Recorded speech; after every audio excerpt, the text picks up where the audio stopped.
Alright, so we've got this over here, particle system with nothing happening in there. And then we have this other one, which is called blobs, that I am going to delete. So let's click back on our PS Firework, right click, create effect, particle system, and we're gonna call this one, I don't know, projectile.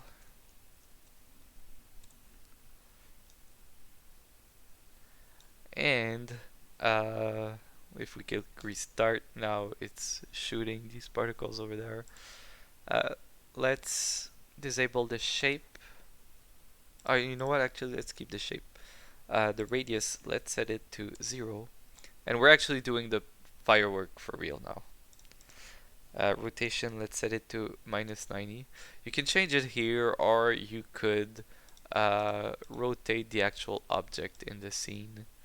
I I like to change it here as much as I can because I feel like things are more clean when when I know that okay, this effect is always supposed to be pointing upwards.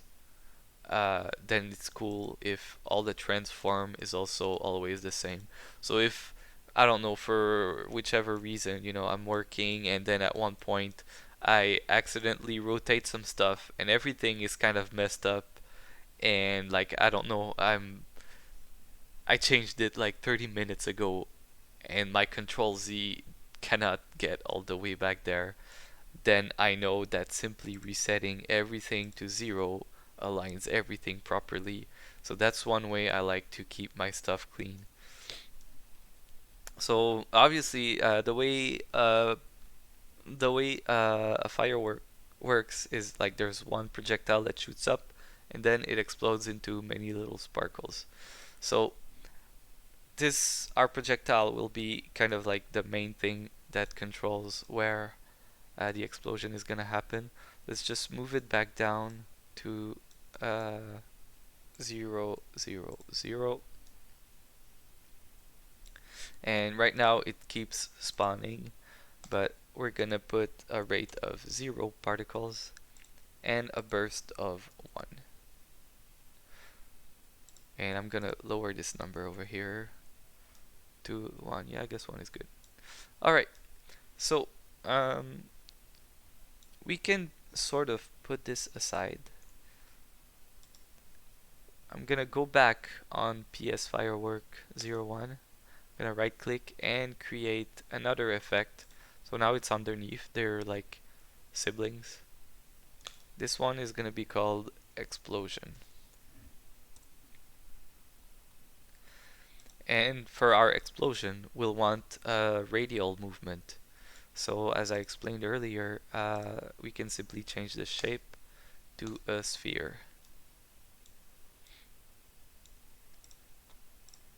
And yeah, right now, if if you want to only see one particle system, you can always click show only selected over here. So while I have projectile, all we see is projectile. Um,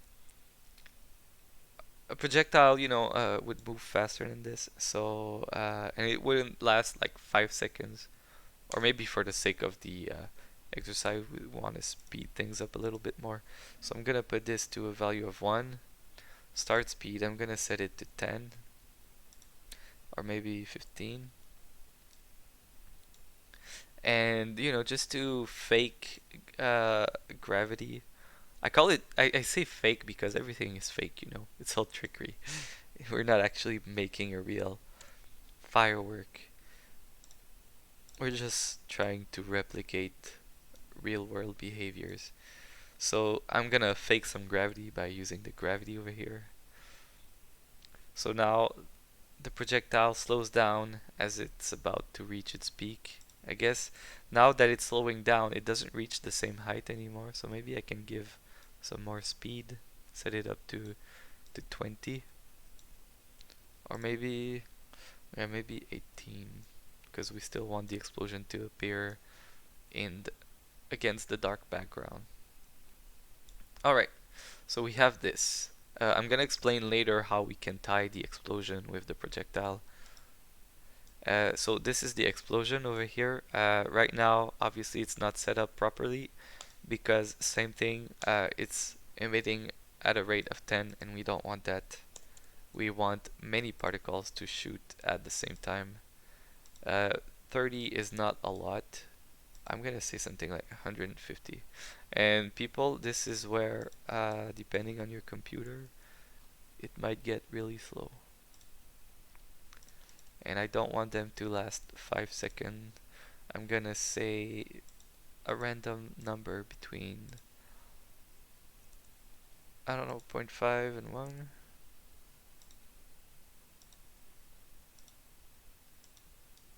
Yeah, I guess that's good. Alright, so let's disable looping. We don't want this to be something that repeats itself every 5 seconds. We already got the right behavior for this. So let's just go back on our projectile. And actually, I might have said earlier that we weren't going to see sub emitters, but that's not true. We really need it. So on the projectile, we're gonna give it the sub emitters module.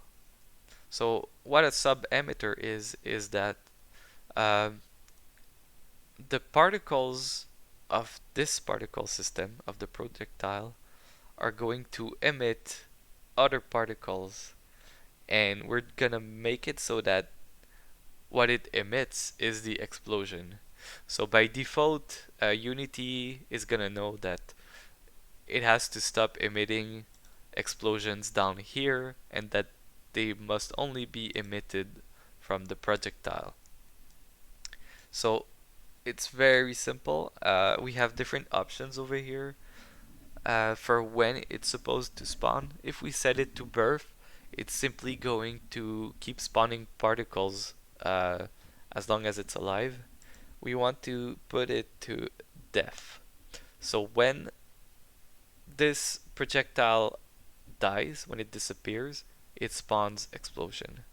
So how to set the explosion? It's simple. We just have to drag explosion over here. And I guess I click restart. Oh, yeah, I still have show only selected enabled. I was gonna freak out. I was gonna think, oh gosh, I have to stop this video and figure out what's wrong. So we already have the right behavior. Uh, Ideally, whenever you're making effects, you want them to be triggered by code, so you wouldn't have this looping. You would have it so that every time something happens, I don't know, your character shoots a firework, I don't know what they're called, a stand or something, you can shoot a firework up in the air. So we already pretty much have the behavior of it. Then there's a lot of small tweaks we can do. Right now, each of our particles for the explosion are always the same size. So we could say random between 0.5 and 1. Or maybe it always looks better if it's smaller. Maybe between 0.3 and 0.5. Oops. I kind of like that. All right. And yeah, I don't want it to have that simple blob texture. So we're gonna give it a new material. And actually, yeah, Control S if you want to save your scene, if you don't want to lose anything. And also, you'll want to select your firework over here. Select your particles folder down there and drag it down inside of the scene project explorer. So now what you just did by doing this is you created an actual object that you can place in many places. So the firework doesn't only exist as part of the scene, it exists as an object that could be called anywhere else in the project from another stage or whatever. And every time you make changes over here, after you're done making changes, if you look at the right side over here in the inspector, you can see override.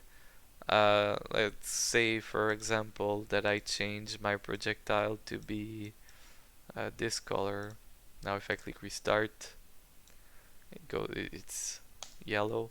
So now I have a change on my firework prefab in the scene that is not present in that firework over there, which is in the project.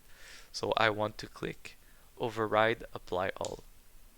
So now whichever change I made here is applied to this one. So if I drag a new one, it's already yellow.